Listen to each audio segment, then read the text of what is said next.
નમસ્કાર મિત્રો, આશા કરું છું તમે બધા બરાબર છો। મારું નામ છે મોહન ગઢવી। ગુજરાતી દુનિયા યુટ્યુબ ચેનલમાં ફરી એકવાર આપ સૌ મિત્રોનો હાર્દિક સ્વાગત કરું છું। મિત્રો, સમય આવી ગયો છે જ્યારે પાકિસ્તાન પાસે એની પાસે જે ન્યુક્લિયર હથિયાર છે એને આપણે ખતમ કરીએ। પાકિસ્તાનના ન્યુક્લિયર હથિયારોને આપણે ડીન્યુક્લિયર કરીએ, કારણ કે પાકિસ્તાન જે છે મિત્રો, પાકિસ્તાન દેશ ઉપર ક્યારે આ દુનિયાનો કોઈ પણ દેશ એટલો સરળતાથી પાકિસ્તાન ઉપર ભરોસો નથી કરી શકતો। શું કામ ભરોસો ન થાય, આજના વિડીયોમાં આપણે ખૂબ જ વિસ્તારપૂર્વક વાત કરવાની છે। વિડીયો ખૂબ જ ખાસ રહેવાનું છે મિત્રો માટે વિડીયોને છેલ્લે સુધી જોવા તેમજ લાઇક અને શેર કરવા ખાસ વિનંતી। અને ચેનલ ઉપર પહેલી વાર આવ્યા છો તો ચેનલને સબસ્ક્રાઈબ કરી લેજો। તો ચાલો આજનો આ મહત્વપૂર્ણ વિડીયો શરૂ કરીએ। જો મિત્રો, અહીંયા ઓપરેશન સિંદૂરના વિશે આપણે પહેલાં ઘણા વિડીયોમાં વાત કરી ચૂક્યા છીએ, તો હવે આજે આપણે ઓપરેશન સિંદૂરના વિષયમાં વાત નહીં કરીએ।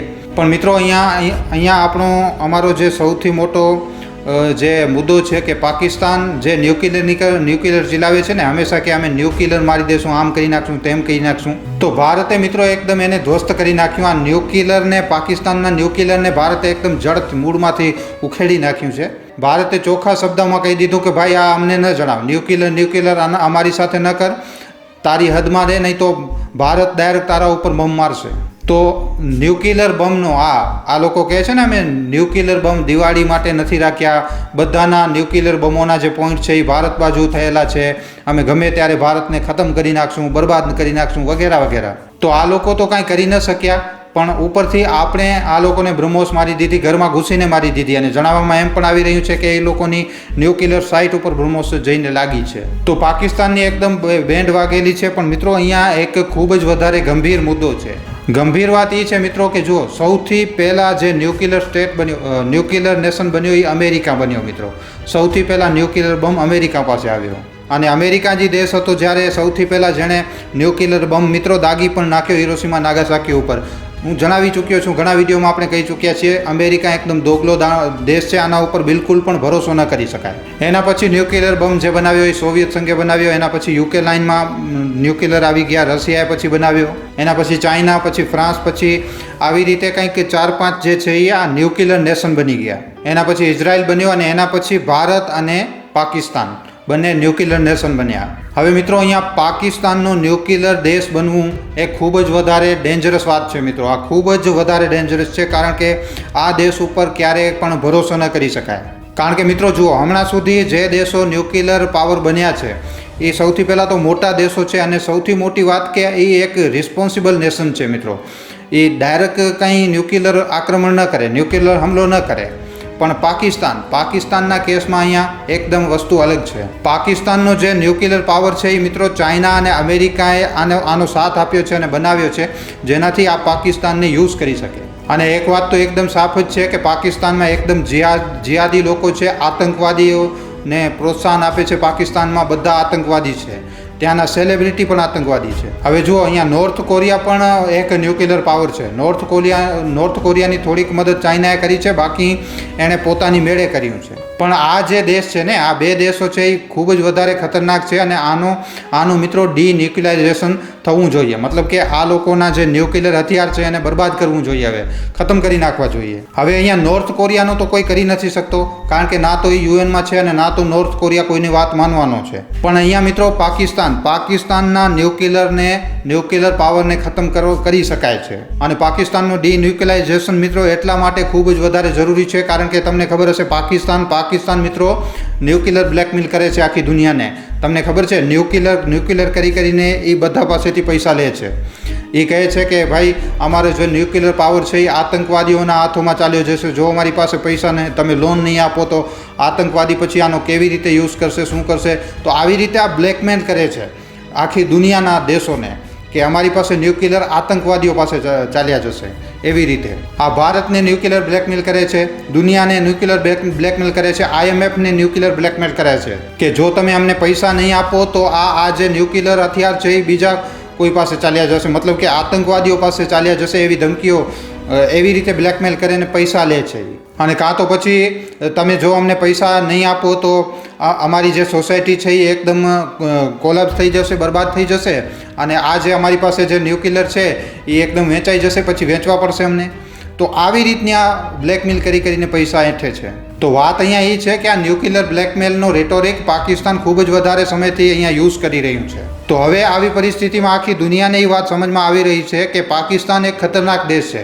આ કોઈ રિસ્પોન્સિબલ નેશન નથી કે જે વાત કરી અને માની જાય. અને હમણાં પણ મિત્રો ભારતે જે બમ માર્યું, જે 2-3 દિવસનું જે યુદ્ધ થયું એમાં ભારતે જે બમ માર્યું એમાં પણ ત્યાંથી પાકિસ્તાનમાંથી ન્યુક્લિયર લીકની, રેડિયેશન લીકની ખબરો પણ આવી.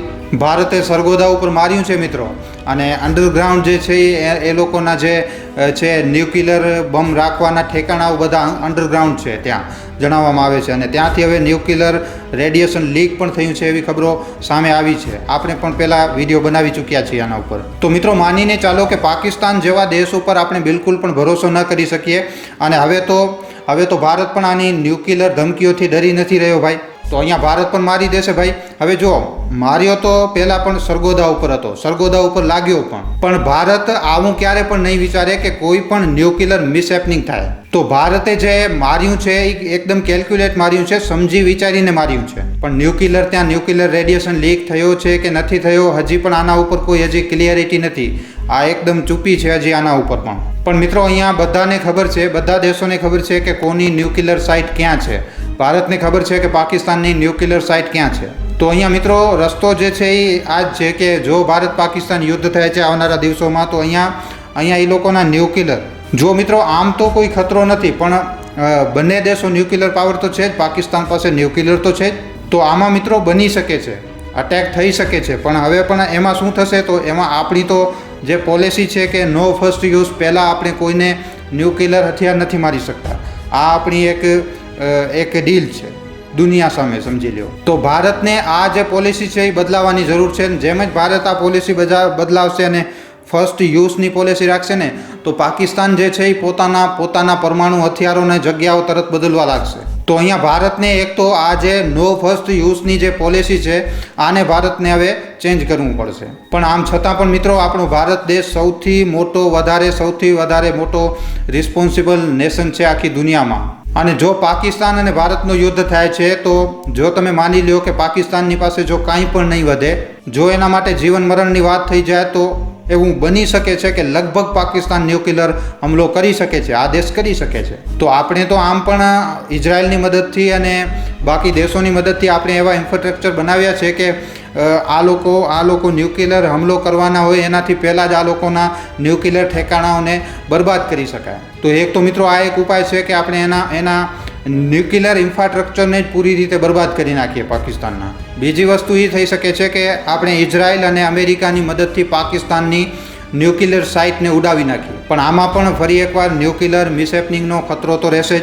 કારણ કે કહેવામાં આવે છે કે એની પાસે ન્યુક્લિયર વેપન રેડી છે. કહે તો છે એ લોકો કે એણે ન્યુક્લિયર વેપન બનાવ્યા છે, ખબર નથી હવે કયા બનાવ્યા છે. અને ત્રીજી વસ્તુ મિત્રો અહીંયા એ છે કે હવે આપણને આખી દુનિયાને જણાવવું પડશે અને ભારત જણાવશે કે પાકિસ્તાનને જે છે એ હવે ડિન્યુક્લિયરાઇઝ કરવાનો સમય આવી ચૂક્યો છે. આની પાસે, આ દેશ પાસે પરમાણુ હથિયાર રહેવા દેવાય એમ નથી. જો મિત્રો આના માટે રેઝોલ્યુશન પાસ કરવું પડશે યુનાઇટેડ નેશનમાં. હવે યુનાઇટેડ નેશનમાં કંઈ થશે નહીં મિત્રો.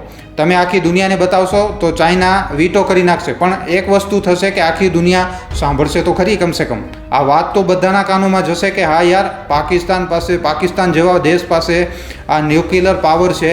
તો આ ખૂબ જ વધારે એક ખતરાની વાત છે, કોઈ સારી વાત નથી. તો બકાયદા એક મીડિયા કેમ્પિંગ ચલાવવું પડશે જેટલા પણ ઇન્ડિયન ડિપ્લોમેટ છે બધાની સામે. તો આવી જ રીતે આખી દુનિયાને જણાવવું પડશે, પાકિસ્તાનને ઘેરવું પડશે, દુનિયાને કહેવું પડશે કે પાકિસ્તાન પાસે જે ન્યુક્લિયર હથિયાર છે એ આખી દુનિયા માટે ખૂબ જ વધારે ખતરનાક છે. આની પાસે ન્યુક્લિયર હથિયાર ન હોવા જોઈએ. ભારત પાકિસ્તાનના જેટલા પણ યુદ્ધ થયા છે પાકિસ્તાને એ વાત સારી રીતે જાણે છે કે એ પહેલાં પણ ક્યારે ભારત સાથે કન્વિક્શન વોરમાં જીતી નથી શક્યો અને હજી પણ આવનારા સમયમાં પણ જો પણ યુદ્ધ થશે તો ભારત સામે પાકિસ્તાન કન્વિક્શન વોરમાં ક્યારે જીતી જ નથી શકતો. એની પાસે ખાલી એક પરમાણુનો એક લોલીપોપ છે બસ, જે આગળ કરી નાખે છે. એને સારી રીતે ખબર હતી કે એ ભારત સામે ક્યારે લડી જ નહીં શકે, જીતી જ નહીં શકે. તો એટલા માટે પાકિસ્તાને એક એવી વસ્તુ બનાવી નાખી તો જેનાથી ભારતને એ કંટ્રોલ કરી શકે, ભારતને એ ડરાવવાની કોશિશ કરી શકે. પણ ભારત તો અહીંયા ડરવાનો છે નહીં, કારણ કે ન્યુક્લિયર પાવર તો આપણે પણ છીએ.